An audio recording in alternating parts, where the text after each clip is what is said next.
Halo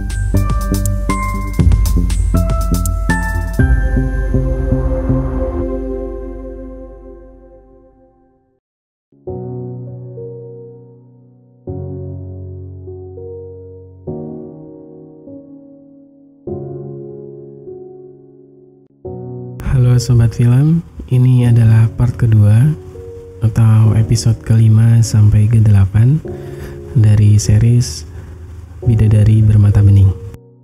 Semoga dunia film bisa mengantar kamu menuju dunia mimpi. Siang itu Gus Afif bergegas menemui Aina ke Purwodadi untuk meminta kejelasan. Di waktu yang sama, Pak Di dan Budi Aina segera pulang ke rumah supaya Gus Afif tidak bertemu dengan Aina. Cepet dong, kok malah menang itu loh, ah? Sedangkan di rumah, Aina sedang menunggu kedatangan Gus Afif. Setelah sampai di rumah, Pak D berpura-pura terkena stroke sehingga membuat Aina khawatir. Dan budinya meminta Aina mengantarkan Pak D berobat dengan Arifah. Selang beberapa menit Aina pergi, Gus Afif datang untuk menemui Aina. Tetapi budinya mengatakan jika Aina tidak mau menemui Gus Afif, sehingga itu membuat Gus Afif kecewa dan pulang ke pesantren. Ainanya ndak mau ketemu sama kamu. Sore hari, Aina pulang setelah mengantar Pak D-nya berobat. Ketika puncak bulan Ramadan, Aina sedih karena Gus Afif tidak menepati janjinya untuk melamarnya. Hari itu Bude mengancam Aina bahwa dia akan bunuh diri jika Aina tidak mau menikah dengan Yoyo. Hingga Aina setuju menikah dengan Yoyo karena terpaksa.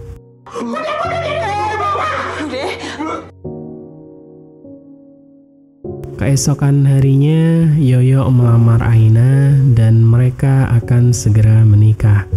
Tetapi Aina bersedia menikah dengan syarat ia tidak mau disentuh oleh Yoyo sebelum ia menghafalkan juz amma. Saya nggak mau disentuh sebelum Mas Yoyo menguasai juz amma.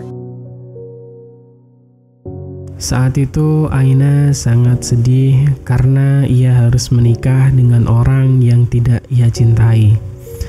Tetapi Aina tidak bisa menolak karena sebelumnya ia sudah berjanji pada budenya jika Gus Afif tidak datang untuk melamarnya sebelum bulan Syawal, maka ia bersedia menikah dengan Yoyo. Allah memerintah hambanya untuk menepati janji. Suatu hari Pak Yai dan Bu Nyai mendapat undangan pernikahan Aina dan Yoyo. Undangan itu membuat Pak Yai dan Bu Nyai terkejut. Lalu ia menunjukkan undangan itu pada Gus Afif.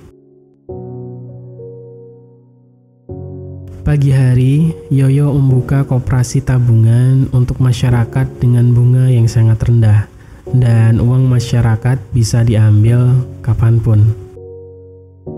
Setelah mendapat undangan dari Aina, Gus Afif memutuskan untuk pergi ke pernikahan Aina supaya ia bisa segera untuk melupakannya.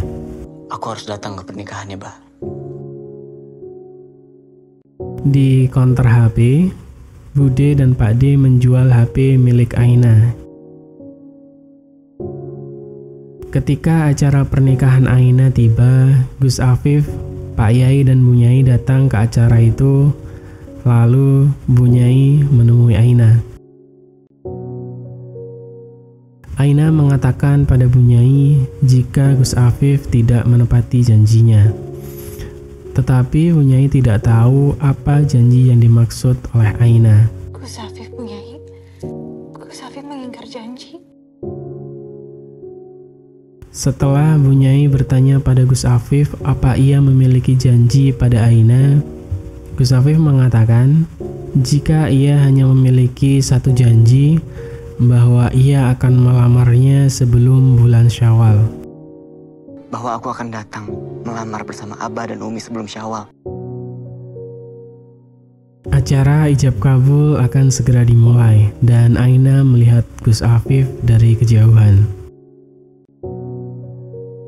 Ketika ijab kabul, Gus Afif pergi dari tempat karena ia tidak sanggup melihat orang yang ia cintai menikah dengan orang lain. Dengan mas kawin tersebut dibayar tunai. Hari itu Pak Yai dan Bu Nyai menguatkan Gus Afif dan mengatakan jika semua yang terjadi adalah kehendak Tuhan. Allah sebaik-baiknya pembuat rencana dan Dia tahu apa yang terbaik buat kamu. Setelah menjadi suami istri, Aina tinggal di rumah Yoyo.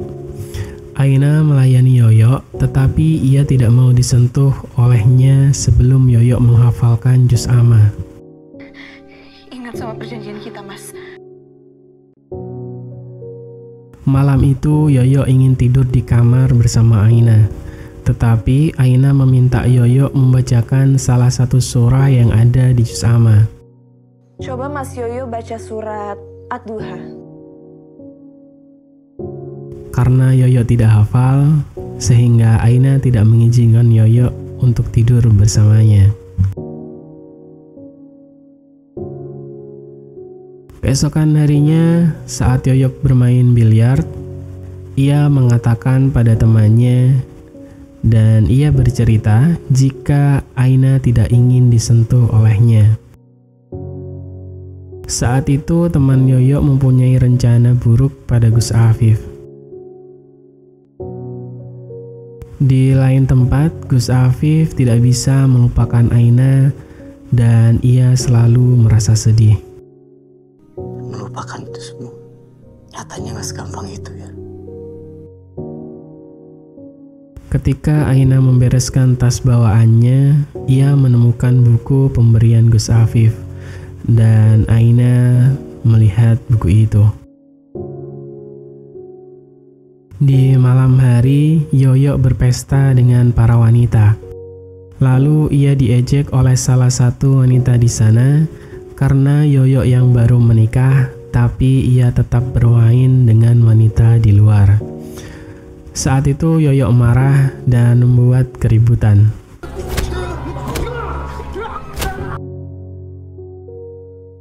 Yoyo pulang dengan keadaan mabuk, dan saat itu Yoyo memperlakukan Aina dengan kasar, sehingga Aina melawan hingga Yoyo babak belur.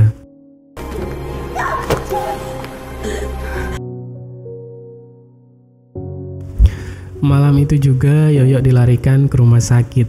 Bahkan rumah Yoyo dikerumuni oleh para tetangga sambil merekam kejadian KDRT Yoyo dan Aina. Hari itu ayah Yoyo marah karena voting Yoyo buruk disebabkan oleh video KDRT-nya yang tersebar. Ini bagaimana sih? Ini sangat sulit memperbaikinya kalau udah seperti itu. Di lain tempat, Gus Afif menyibukkan diri dengan bisnis bajunya dan hari itu ia mendapat pesanan yang harus dikirimkan besok.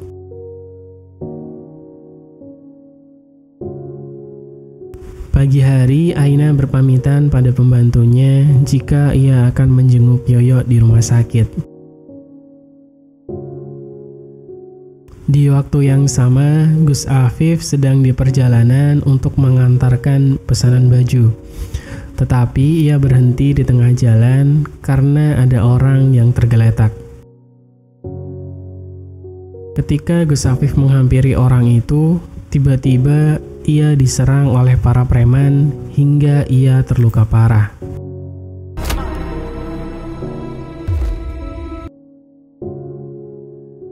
Hari itu juga Pak Yai dan Bu Nyai menuju rumah sakit. Kondisi Gus Afif saat itu sedang dalam keadaan kritis. Di waktu yang sama, Aina yang hendak menjenguk Yoyo tanpa sengaja melihat Pak Yai dan Bu Nyai. Kiai Sobron dari Magelang kan? Setelah bertemu Aina, Yoyo meminta maaf atas perbuatan yang ia lakukan. Aku minta maaf sama kejadian semalam. Yoyo mengajak Aina keluar karena ia merasa bosan. Tetapi, ia melihat Gus Afif sedang dibawa oleh perawat memasuki ruangan, sehingga Yoyo mengurungkan niatnya untuk keluar. Siang itu Yoyo menanyakan apakah Aina tahu jika Gus Afif dirawat di rumah sakit itu juga. Dan Aina menjawab jika ia tahu, dan Aina diizinkan Yoyo untuk menjenguk Gus Afif. Kamu nggak jenguk dia, Ai. Aku izinin kok. Saat menjenguk Gus Afif, Aina menceritakan semua kejadian yang menimpa dirinya. Lalu Aina meninggalkan buku pemberian Gus Afif dan tanpa disadari, Yasmin melihat Aina dan Gus Afif di sana. Aku berharap kamu bisa mendapatkan kekuatan dari musyaf ini, Gus. Setelah Aina pergi, Gus Afif sadarkan diri dan melewati masa kritisnya. Di tempat lain, ayah Yoyo ditangkap oleh polisi karena diduga melakukan penggelapan dana uang rakyat melalui koperasinya.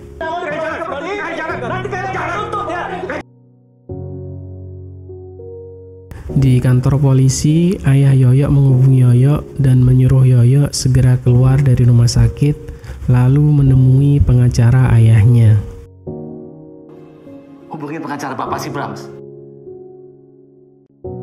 Setelah Yoyo pulang dari rumah sakit, ia segera menemui pengacara ayahnya.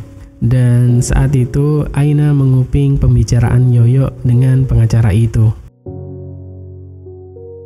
Setelah sembuh, Gus Afif menulis surat pada Bu Nyai dan Pak Yai karena ia akan melakukan perjalanan untuk menenangkan diri. Hari itu Gus Afif diikuti oleh Bahir, dan Bahir memutuskan akan mengikuti kemanapun Gus Afif akan pergi. Aku sing ikut kamu, Gus.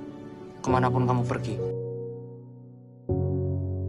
Saat Aina dan Yoyo sedang makan bersama, tiba-tiba Yoyo membanting semua makanan yang ada di atas meja.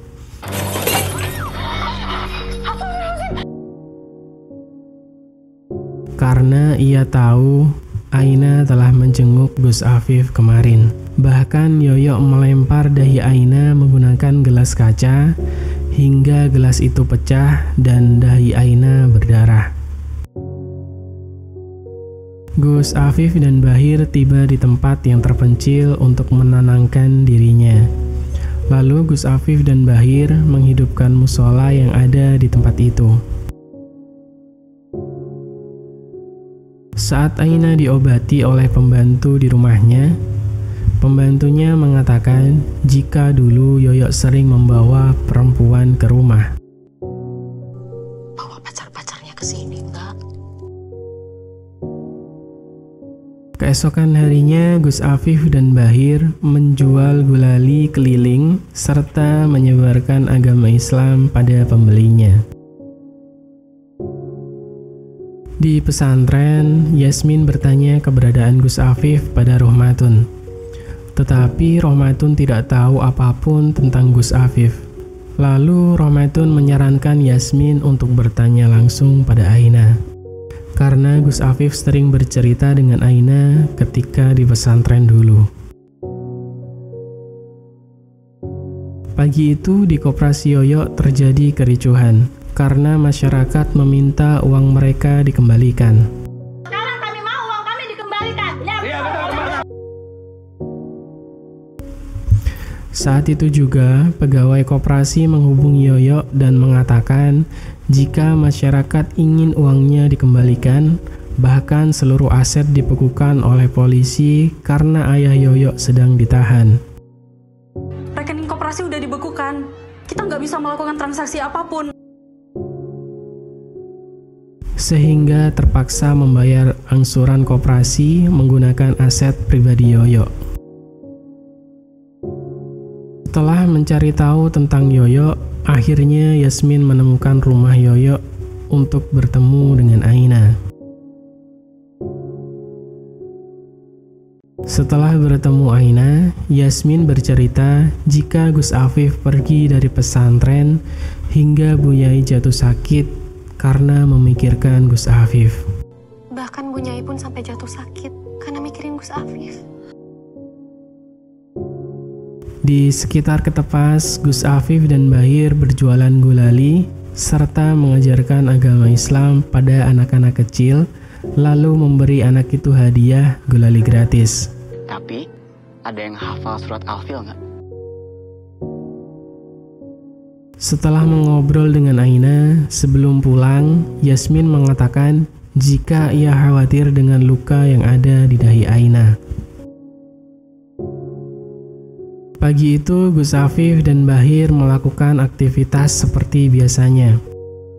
Dan berdasarkan informasi dari Aina, Yasmin berhasil menemukan mereka dan menemuinya.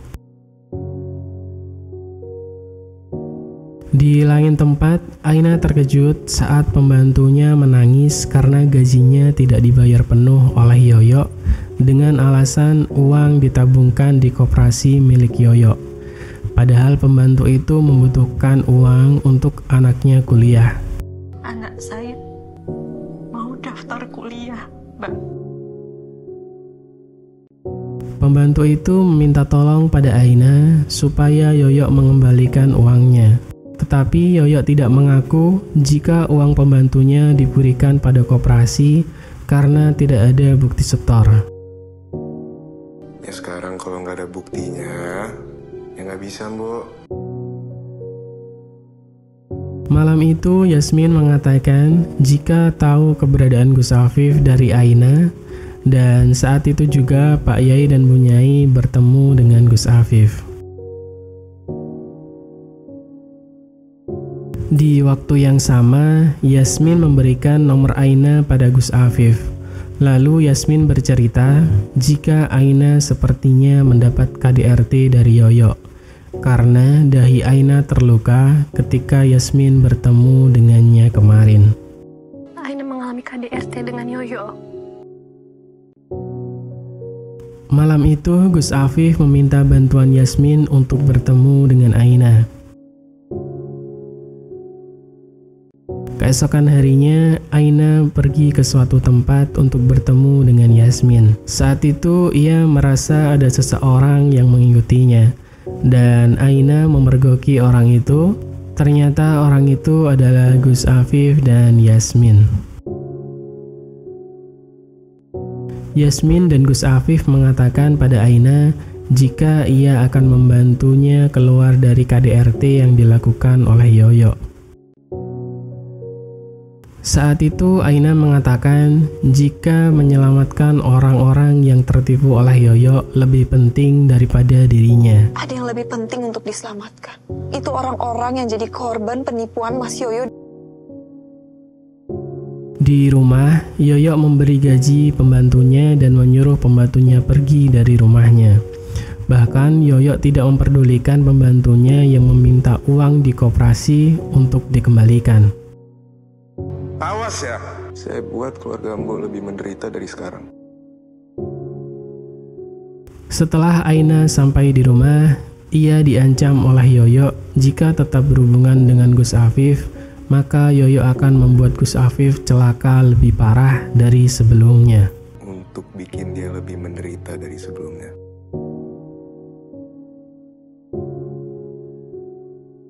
Pembantu Yoyo menghubungi Aina jika ia diusir oleh Yoyo. Lalu Aina meminta pembantunya untuk menemuinya karena Yasmin dan Gus Afif akan membantunya mendapatkan uang yang diambil oleh Yoyo.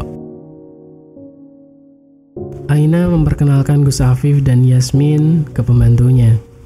Lalu pembantu itu diminta oleh Gus Afif memanggil temannya yang menjadi korban Yoyo untuk menjadi saksi. Dengan senang hati, Mbok. Silakan panggil semua ke sini. Malam itu Yasmin masuk ke dalam koperasi Yoyo untuk mencari dokumen sebagai bukti. Saat itu Yasmin berhasil membobol laptop koperasi untuk mendapatkan dokumen yang ada di dalamnya. Tapi tiba-tiba Yoyo datang dengan wanitanya, sehingga Yasmin bersembunyi di bawah kolong meja. Tanpa disengaja, Yoyo menjatuhkan barangnya tepat di samping Yasmin bersembunyi. Ketika wanita Yoyo akan mengambil barang itu, tiba-tiba lampu mati sehingga Yasmin bergegas keluar. Yasmin berhasil keluar dari koperasi dan ia melihat Gus Afif ada di sekitaran koperasi. Ternyata Gus Afif adalah orang yang mematikan saklar koperasi untuk menyelamatkan Yasmin. Kalau kamu gak ngelakuin itu, mungkin aku udah ketangkep basah sama Yoyo. Setelah itu mereka bertemu dengan Aina untuk menyerahkan bukti kejahatan pada Aina. Saat itu Atika menunjukkan bukti orang tuanya yang membuat Aina gagal menikah dengan Gus Afif dan membuat Aina menikah dengan Yoyo. Aku minta maaf ya Aina. Keesokan harinya, Yoyo melihat barang Aina dikemas dalam tas. Lalu Aina meminta secara baik-baik pada Yoyo untuk mengatakan talak padanya dan menandatangani surat cerainya, karena ia memiliki bukti kebohongan Yoyo. Kalau kamu gak mau menolak aku akan bawa bukti-bukti ini ke polisi. Ketika Aina akan pergi, para preman datang dan menangkap Aina. Tapi tiba-tiba polisi datang bersama Gus Afif untuk menangkap Yoyo atas kebohongan koperasinya. Saya yang merencanakan semua ini. Serta Gus Afif meminta polisi menangkap para preman itu karena mereka yang membuatnya celaka. Setelah itu, Gus Afif menyarankan Aina untuk kembali ke pesantren supaya aman. Gimana kalau di pesantren? Pak D juga ditangkap oleh polisi atas kejahatan penggelapan dana koperasi, karena Yoyo menggunakan nama Pak D dan rekening Pak D untuk melakukan segala transaksi di koperasi. Kami dari kepolisian membawa surat penangkapan atas nama Pak Darsul. Di pesantren, Aina disambut dengan baik oleh Bu Nyai dan Pak Yai. Saat itu, Pak Yai meminta Aina untuk segera mengurus surat cerainya di pengadilan.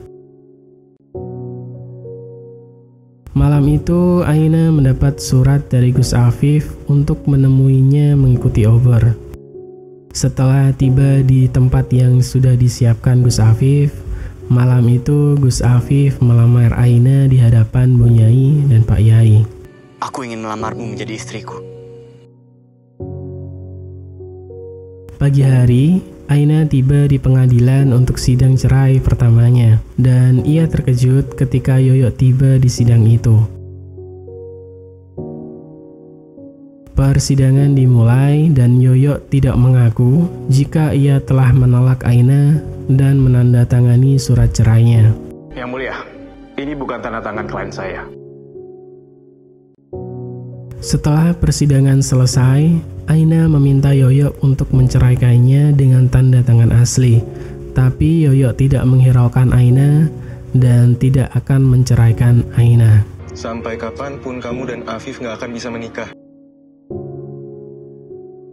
Saat malam hari, Aina gelisah dan ia memutuskan untuk pergi dari pesantren. Bahkan ia tidak berpamitan pada Bu Nyai dan Pak Yai, melainkan mengirimkan pesan pada Gus Afif jika dirinya pergi dari pesantren. Mengetahui hal itu, Gus Afif bergegas mencari keberadaan Aina. Hingga pagi hari, Gus Afif mencari Aina di terminal transportasi umum. Aina meminta Gus Afif untuk membiarkannya pergi supaya ia dan Gus Afif aman. Dan film pun berakhir. Sampai jumpa di episode berikutnya. Selamat tidur, semoga mimpi indah.